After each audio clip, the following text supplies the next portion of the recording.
ভারতের ট্রান্সশিপমেন্ট বাতিলের সমস্যায় পড়বে না বাংলাদেশ, জানালেন বাণিজ্য উপদেষ্টা। এখন থেকে আর কোনো মব সহ্য করা হবে না, সিলেটের স্বরাষ্ট্র উপদেষ্টা। সারা দেশে এসএসসি ও সমমানের পরীক্ষা শুরু, প্রশ্ন ফাঁস রোধে সর্বোচ্চ সতর্কতা।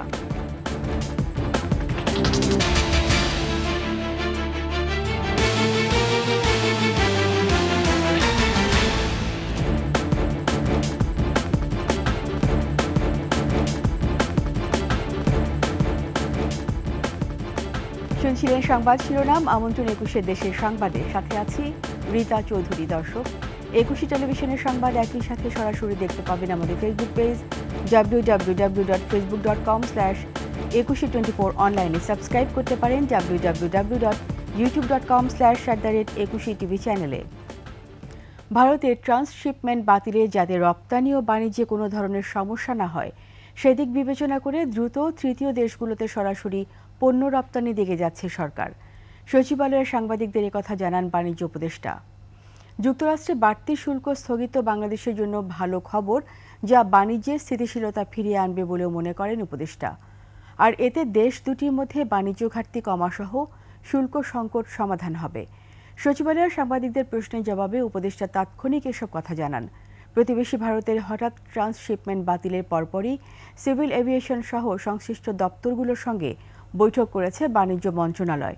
বাণিজ্য ও রপ্তানির প্রতিযোগিতায় টিকে থাকতে সরাসরি বাংলাদেশ থেকেও তৃতীয় ওই দেশগুলোতে পণ্য রপ্তানির সক্ষমতা অর্জনের সিদ্ধান্ত নিয়েছে সরকার।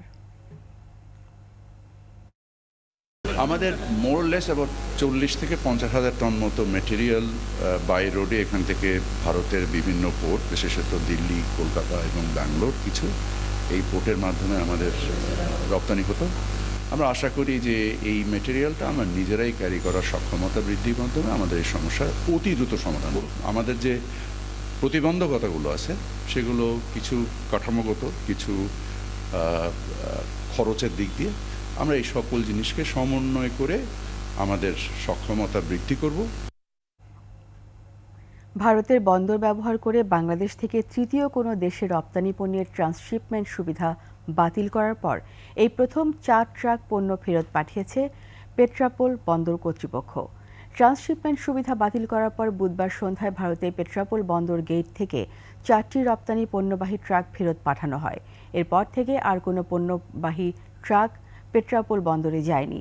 ট্রান্সশিপমেন্টের মাধ্যমে ভারতের ভূখণ্ড ব্যবহার করে বাংলাদেশে পণ্য তৃতীয় কোনো দেশে যেতে 2020 সালে 29 জুন চুক্তি করে ভারত। মঙ্গলবার ভারতের central board of indirect taxes and customs সেই চুক্তি বাতিল করে। ভারতের ভূখণ্ডে যেসব পণ্য বোঝাই ট্রাক আছে সেগুলোকে দ্রুত ভারত ত্যাগ করার নির্দেশ দেওয়া হয়।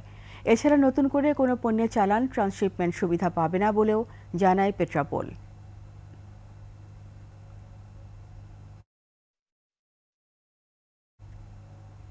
ভবিষ্যতে মবের ঘটনা ঘটলে আইনের আওতায় এনে কঠোর শাস্তির ব্যবস্থা করা হবে বলে জানিয়েছেন স্বরাষ্ট্র উপদেষ্টা জাহাঙ্গীর আলম চৌধুরী। সিলেটে বিমানবন্দর থানা পরিদর্শন শেষে সাংবাদিকদের প্রশ্নের জবাবে একথা জানান উপদেষ্টা। কিছু জায়গায় মবের ঘটনা ঘটেছে উল্লেখ করে স্বরাষ্ট্র উপদেষ্টা বলেন, এখন থেকে আর কোনো মব সহ্য করা হবে না। ইন্টারপোলের মাধ্যমে পলাতক আসামিদের ফিরিয়ে আনার ব্যাপারে উদ্যোগ নেওয়া হবে বলেও জানান স্বরাষ্ট্র উপদেষ্টা। পরে সুনামগঞ্জের শান্তিগঞ্জ থানা পরিদর্শন করেন তিনি।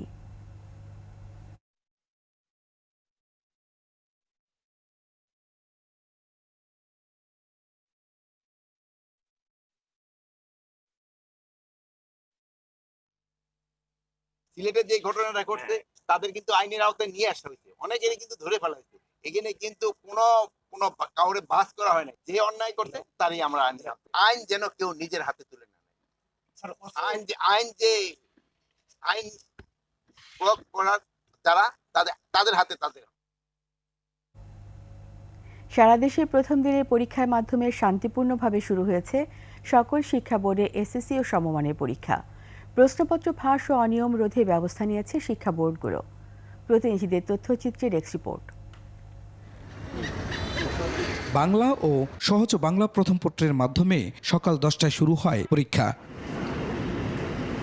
চট্টগ্রাম শিক্ষা বোর্ডের অধীনে 219টি কেন্দ্রে 1,40,927 জন পরীক্ষার্থী পরীক্ষায় অংশ নেন।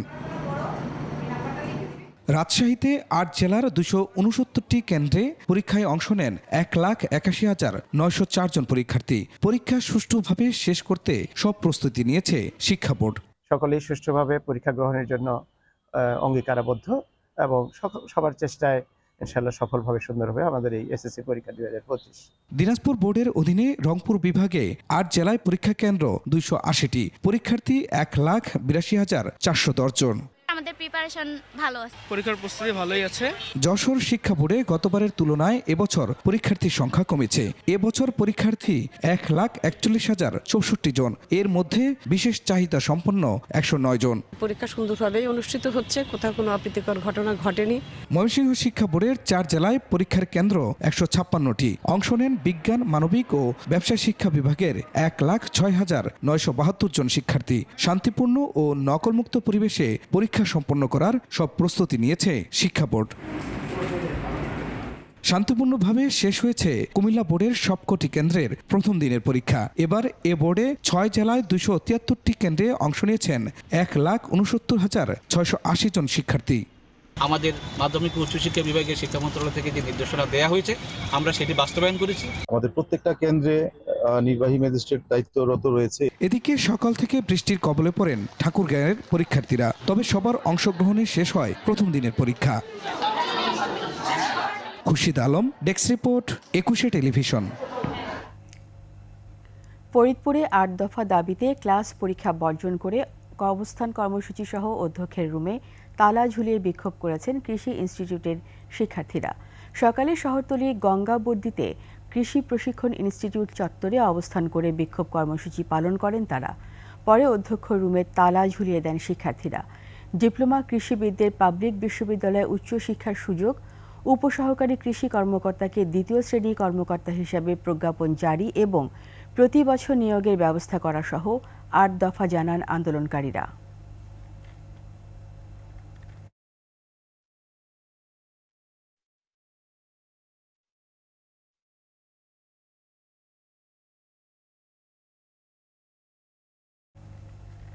ফরিদপুরে সালথায় আধিপত্য বিস্তার নিয়ে দুই পক্ষের সংঘর্ষে কমপক্ষে ৩০ জন আহত হয়েছে।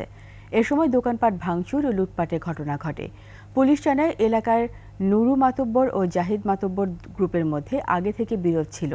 বর্তমানে একটি মামলায় কারাগারে রয়েছে নুরু মাতব্বর। কারাগারে থাকায় এ পক্ষের নেতৃত্ব দেন তার ভাই উপজেলা শ্রমিক লীগের সাংগঠনিক সম্পাদক মনসুর মাতব্বর। বিরোধের জেরে দুই পক্ষ দেশীয় অস্ত্র, ঢাল, সরকি, রামদা, ইটপাটকেল নিয়ে সংঘর্ষে জড়িয়ে পড়ে। এক পর্যায়ে নুরু মাতব্বরের সমর্থক নান্নু মাতব্বরের ব্যবসা প্রতিষ্ঠানের তালা ভেঙে লুটপাট করে প্রতিপক্ষরা। পরে পুলিশ ও সেনাবাহিনীর সদস্যরা পরিস্থিতি নিয়ন্ত্রণে আনে।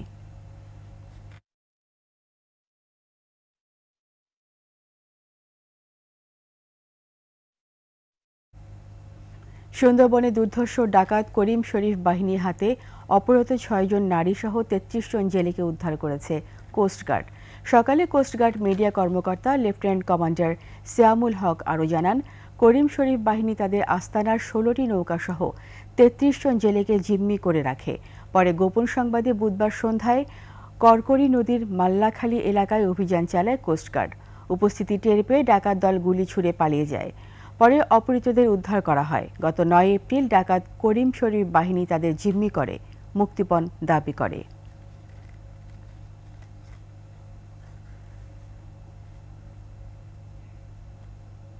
মেঘনা ও তেঁতুলিয়া নদী থেকে বালি উত্তোলন বন্ধ করে ভোলাকে রক্ষার দাবিতে মানববন্ধন করেছে স্থানীয়রা। সকালে জেলা প্রশাসক কার্যালয়ের সামনে উপজেলা বিএনপির আয়োজনে মানববন্ধনে বক্তারা বলেন, যত্রতত্র বালু উত্তোলনের ফলে ভোলা শহর রক্ষা বাঁধ হুমকির মুখে পড়েছে। মুন্সিগঞ্জে আওয়ামী লীগ নেতা খোকন বালু ব্যবসায়ীদের অংশীদার বলেও জানান তারা। তদন্ত করে প্রকৃত অপরাধীদের খুঁজে বের করে সাজা নিশ্চিতের দাবি জানান বক্তারা। পরে প্রয়োজনীয় ব্যবস্থা গ্রহণের জন্য ভোলা জেলা বিএনপির সাবেক সাধারণ সম্পাদক মিয়া মোহাম্মদ ইউনুসের পক্ষ থেকে জেলা প্রশাসনকে স্মারকলিপি দেওয়া হয়।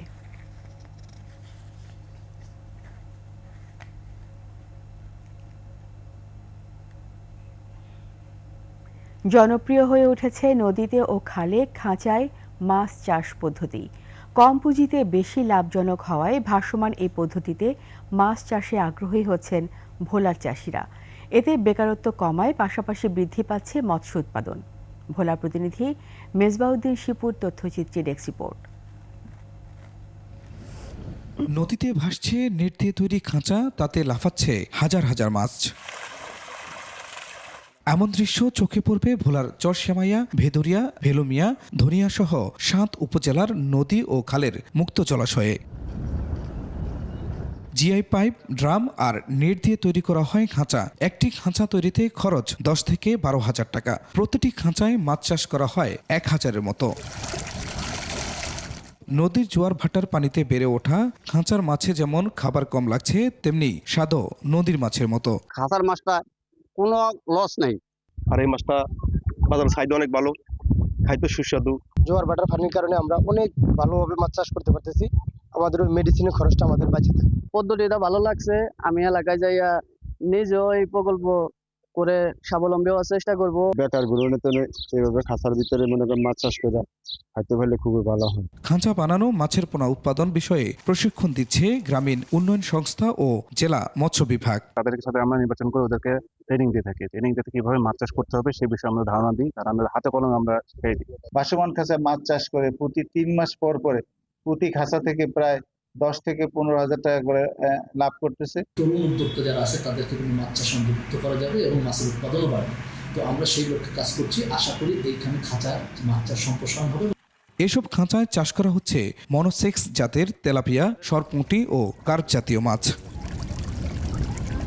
Khurshid Alam, desk report, 21 television. উদ্বোধনে 1.5 বছরেও চালু হয়নি ঝিনাইদহের কোটচাঁদপুর উপজেলা স্বাস্থ্য কমপ্লেক্সের নতুন ভবন। দীর্ঘদিন অরক্ষিত থাকায় চুরি হচ্ছে ভবনের গুরুত্বপূর্ণ সামগ্রী, নষ্ট হচ্ছে মূল্যবান যন্ত্রাংশ। একই সঙ্গে পুরাতন ভবনে রয়েছে শয্যা সংকট সহ নানা ভোগান্তি। প্রশাসনিক অনুমোদন না পাওয়ায় ভবনটি চালু হচ্ছে না বলে জানিয়েছে কর্তৃপক্ষ। ঝিনাইদহ প্রতিনিধি এম রাহানের তথ্যচিত্রে ডেস্ক রিপোর্ট। 2023 সালের অক্টোবরে তড়িঘড়ি করে অসম্পূর্ণ এই ভবনটি উদ্বোধন করা হয়, অথচ এখনও চালু হয়নি হাসপাতালের কার্যক্রম। 5 তলা ভবনটি এভাবেই ফাঁকা পড়ে আছে। প্রতিটি কক্ষে জমে আছে ধুলোবালি, ময়লা আবর্জনা। চুরি হয়ে যাচ্ছে আসবাবপত্র সহ গুরুত্বপূর্ণ সামগ্রী, এমনকি বসে মাদক সেবীদের আড্ডাও। আর এভাবেই ব্যবহার না হয় দিন দিন নষ্ট হচ্ছে স্বাস্থ্য কমপ্লেক্সের নতুন ভবনটির গুরুত্বপূর্ণ যন্ত্রাংশ। এদিকে পুরাতন ভবনে রয়েছে পুরনো নানা সংকটও, তার উপর রয়েছে চিকিৎসক সহ জনবল সংকট। এত বড় একটা বিল্ডিং, এটা কোনো ডাক্তার কিছু নেই, কোটি কোটি টাকার খরচ, কিন্তু আসলে এখান থেকে আমরা কেউই সুবিধা পাচ্ছি না। পুরাতন বিল্ডিং এ রুগী ধরে না, ওখানে সিট পাওয়া যায় না। আটকে না রেখে জনগণের স্বার্থে যত দ্রুত সেগুলো মেনটেন করে। বিল্ডিং যদি চালু থাকতো তাহলে তো এই জিনিসগুলো চুরি হইতো না। প্রশাসনিক অনুমোদনের জন্য প্রয়োজনীয় পদক্ষেপ নেওয়া হয়েছে বলে জানান স্বাস্থ্য বিভাগের এই কর্মকর্তা। জনগণের সেবাটা তো আসলে আমাদের মুখ্য উদ্দেশ্য। আমরা প্রশাসনিক অনুমোদন মানে নেওয়ার জন্য মন্ত্রণালয়ে পাঠাইছি। মন্ত্রণালয় থেকে প্রশাসনিক অনুমোদন হয়ে আসলেই আমরা চালু করতে পারবো। কর্তৃপক্ষের তথ্য মতে প্রতিদিন গড়ে এই হাসপাতালের আউটডোর ও ইনডোরে চিকিৎসা নেন 600 থেকে 650 জন রোগী। মহিমা পলি, ডেস্ক রিপোর্ট, 21 টেলিভিশন। দিনাজপুরে হিলিতে বাংলা নববর্ষ 1432 পালনের প্রস্তুতিমূলক সভা হয়েছে। সকালে উপজেলা নির্বাহী কর্মকর্তার সভাকক্ষে এ সভায় জাঁকজমকপূর্ণভাবে বাংলা নববর্ষ পালনের সিদ্ধান্ত গৃহীত হয়। আয়োজনের মধ্যে থাকছে শিশু কিশোরদের চিত্রাঙ্কন ও রচনার প্রতিযোগিতা, র্যালি, আলোচনা সভা ও সাংস্কৃতিক অনুষ্ঠান। হাকিমপুর উপজেলা নির্বাহী কর্মকর্তা অমিত রায় এর সভাপতিত্বে সভায় অন্যদের মধ্যে উপস্থিত ছিলেন থানার ভারপ্রাপ্ত কর্মকর্তা সুজন মিয়া, উপজেলা প্রাণী সম্পদ কর্মকর্তা ডাক্তার শফিউল ইসলাম।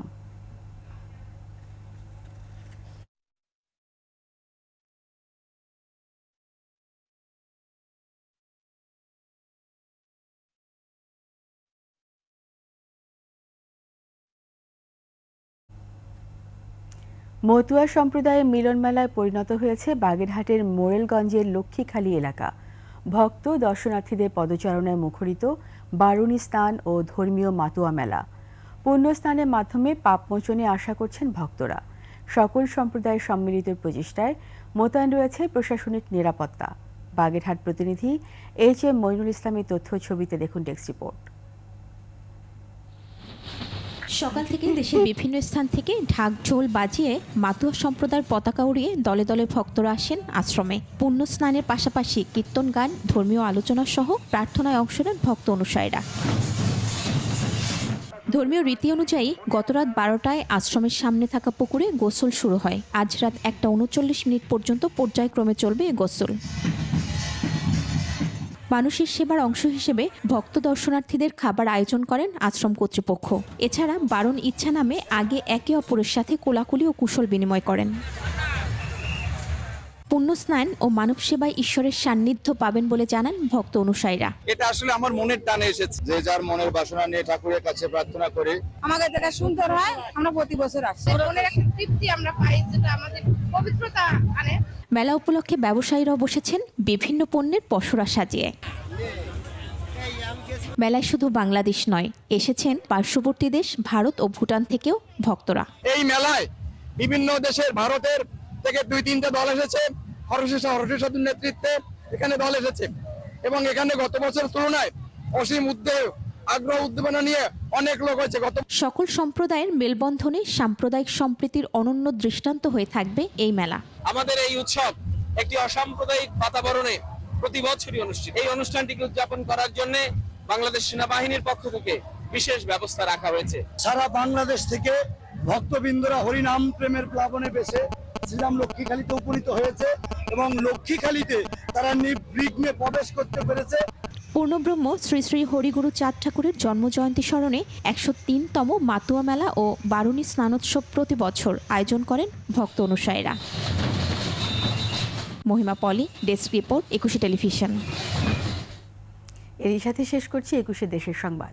যাবার আগে সংবাদ শিরোনামগুলো আরও একবার। ভারতের ট্রান্সশিপমেন্ট বাতিলের সমস্যায় পড়বে না বাংলাদেশ, জানালেন বাণিজ্য উপদেষ্টা। এখন থেকে আর কোনো মব সহ্য করা হবে না, সিলেটের স্বরাষ্ট্র উপদেষ্টা। সারা দেশে এসএসসি ও সমমান পরীক্ষা শুরু, প্রশ্ন ফাঁস রোধে সর্বোচ্চ সতর্কতা।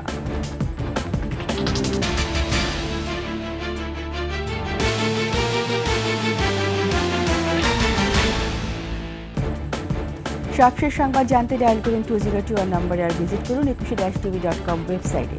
ফেসবুকে ভিজিট করতে পারেন www.facebook.com/2124, অনলাইনে সাবস্ক্রাইব করতে পারেন www.youtube.com/@21tv চ্যানেলে।